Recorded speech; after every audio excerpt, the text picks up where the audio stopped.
ಏನು ಅಂತೇಳಿ ನಾನು ಹೇಳಿಕ್ ಹೋಗಲ್ಲ ಇದು. ಆದ್ರೆ ನಿಂತರ ಹೆಗ್ಗಣ ತಿನ್ನಕ್ ಬಂದಿಲ್ಲ ನನಗೆ. ಹಾಗಾಗಿ ನಮ್ಮ ತಂಟೆಗೆ ಬರೋದನ್ನ ಬಿಡು. ಇಲ್ಲ ಅಂದ್ರೆ ನಿನ್ ಗತಿ ಕಾಣಿಸುವಂತದ್ದು ದಿನಗಳು ದೂರ ಇಲ್ಲ. ಇಷ್ಟು ಮಾತ್ರ ನಿಮ್ಗೆ ಎಚ್ಚರ ಸೇರಿಸ್ಬೇಕಾಗಿತ್ತು. ಫಸ್ಟ್ ಅವನೇ ಇರ್ಬೇಕಾಗಿತ್ತು. ಬಂದ್ ಕಾಲು ಹಿಡ್ಕೊಂಡು ಕ್ಷಮೆ ಕೇಳಿ ಏನು, ನಾನು ಅದಕ್ಕೆ ವೈಯಕ್ತಿಕ ಹೇಳಿದ್ರೆ ಬಹಳ ಇವತ್ತು ಜನರ ಆಶೀರ್ವಾದದಿಂದ, ನನ್ನ ಕ್ಷೇತ್ರದ ನನ್ನ ಜಿಲ್ಲೆಯ ಜನರ ಆಶೀರ್ವಾದದಿಂದ ಇವತ್ತು ಆಚೆ ಬಂದಿದ್ದೀನಿ. ಈ ಅಗ್ನಿ ಪರೀಕ್ಷೆಯಿಂದ ಕೂಡ ಹೊರಗಡೆ ಬರ್ತೀನಿ.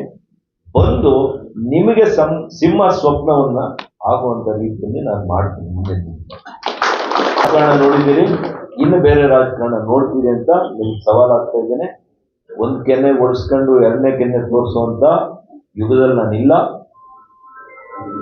ಏನು ಕೊಡಬೇಕು ಉತ್ತರ ಅದನ್ನು ಕೊಡುವಂತ ರೀತಿಯಲ್ಲಿ ನಾನು ಸಿದ್ಧ ಆಗ್ತೀನಿ ಅಂತ ಮತ್ತೊಮ್ಮೆ ನಿಮ್ಗೆಲ್ರಿಗೂ ಹೇಳಿ, ಬಹಳ ದೀರ್ಘವಾಗಿ ಇವತ್ತು ಸುದ್ದಿಗೋಷ್ಠಿ ಮಾಡಿ ನೋವಾಗಿದೆ.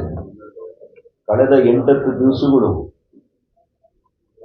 ನಾನು ಬಹಳ ನೋವನ್ನ ನಾನು ಅನುಭವಿಸಿದ್ದೀನಿ. ನನ್ನ ಮಕ್ಕಳು ಕೂಡ ಇದನ್ನೆಲ್ಲ ವಿದ್ಯಮಾನಗಳನ್ನು ನೋಡಿ ನೋವು ತಿಂದಿಲ್ಲ.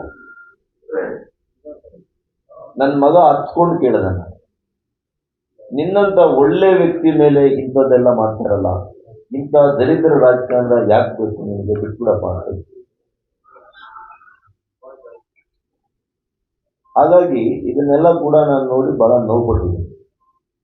ನನ್ನ ನಿಜವಾದಂತ ಯೌವನದ ಬದುಕನ್ನ ನಾನು ಏನು ಬಹಳಷ್ಟು ದುಡಿಮೆ ಜೀವನದಲ್ಲಿ ಮಾಡಬಹುದಿತ್ತು. ವೈಯಕ್ತಿಕವಾಗಿ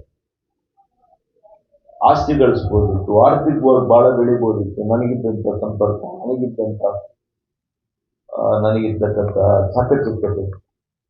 ಆದರೆ ನಾನು ಈ ಕ್ಷೇತ್ರದ ಜನತೆಗೋಸ್ಕರ ಆ ಬದುಕನ್ನು 15 ವರ್ಷಗಳ ಬದುಕನ್ನ ನಾನು ಮುಡಿಪಾಗಿಟ್ಟಿದ್ದೀನಿ. ಇದನ್ನ ಮುಡಿಪಾಗಿಟ್ಟು ವೈಯಕ್ತಿಕವಾಗಿ ನಾನು ಏನೇ ನಷ್ಟಗಳು ಹೊಂದಿದ್ರು ಕೂಡ ಇವತ್ತು ನನ್ನ ಒಂದು ಸಾಮಾಜಿಕ ಬದುಕಿನಲ್ಲಿ ಕಪ್ಪು ಮಚ್ಚೆಯನ್ನ ತರುವಂತ, ಕಪ್ಪು ಮಸಿಯನ್ನ ಬಳಿಯುವಂತ ಪ್ರಯತ್ನ ಮಾಡಿದ್ರಲ್ಲ, ಇದು ನನಗೆ ನೋವನ್ನ ತಂದಿದೆ. ನಿಮಗೆ ಬದ್ಧತೆ ಇಲ್ಲ, ದಲಿತರ ಬಗ್ಗೆ ಬದ್ಧತೆ, ಯಾರ ಬಗ್ಗೆನೂ ಬದ್ಧತೆ ಇಲ್ಲ, ಒಂದು ಅಭಿವೃದ್ಧಿ ಬಗ್ಗೆ ಬದ್ಧತೆ ಇಲ್ಲ. ನಗರೋತ್ಥಾನಗೆ 40 ಕೋಟಿ ರೂಪಾಯಿ ತಂದು ನಾನು 3 ವರ್ಷ ಆಯ್ತು. ಇನ್ನು ನೀನು ಟೆಂಡರ್ ಮಾಡೋಕ್ಕಾಗಿಲ್ಲ. ಟೆಂಡರ್ ಮಾಡೋದು ನಿನ್ ಪರ್ಸೆಂಟೇಜ್ ಸರೋಗ್ಲಿಲ್ಲ ಅಂತೇಳಿ ಇನ್ನೊಬ್ಬ ಕಾಂಟ್ರಾಕ್ಟರ್ ಬಂದು ಮಾತಾಡೋದು. ಇದು ನಿನ್ನ ಜಾಯಮಾನ. ನಿಂತರ ಹೆಗ್ಗಣ ತಿನ್ನಕ್ ಬಂದಿಲ್ಲ ನಾನು. ನಮ್ಮ ಪೂರ್ವಿಕರ ಕಾಲದಿಂದ ಸ್ಥಿತಿವಂತರು.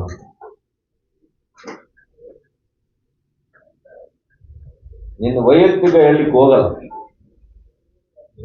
ಏನೇನು ಜನ ನಮ್ಮ ಲೀಡರ್ಸ್ ನಾನೇ ಬೈತಾರೆ, ಏನ್ ಮಾಡಿ.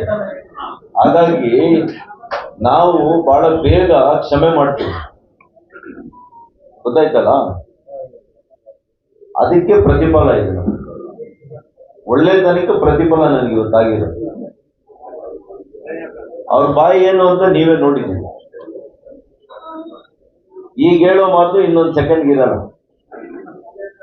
ಯಾವಾಗ ಕಾಲ ಎಸ್ ಎಲ್ಲಿ ಅಂತ ಹೇಳ್ಬೇಕ್ರಿ, ಎಸ್ ಎಣಿಸ್ಕೋಬೇಕಷ್ಟೇ. ನಾನು ಎಸ್ ಎಲ್ಲಿ ಹಿಡ್ಕೊಂಡಿದ್ದೆ.